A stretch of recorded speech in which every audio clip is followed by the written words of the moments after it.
નવા મંત્રીમંડળમાં સમાવેશ થયો છે એમનું આખું હેન્ડલિંગ તો દિલ્હીથી થાય છે.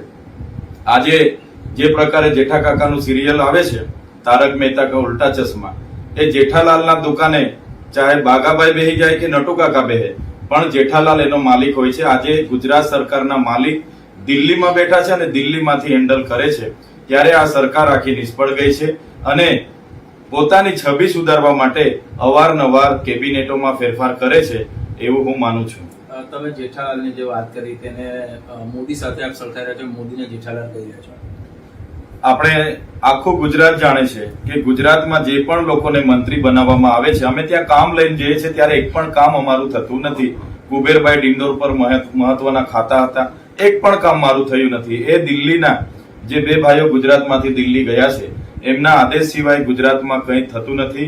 આ વખતે પણ જે પણ લોકોને નવા લીધા છે બસ એ લોકોના નામો તમે જોયા હશે, બસ બધા આંગળી ઊંચી કરવાનું કહેવામાં આવે તો આંગળી ઊંચી કરે એવા છે અને ઉપરથી આદેશ હોય એટલું જ કામ કરવા વાળા લોકો છે.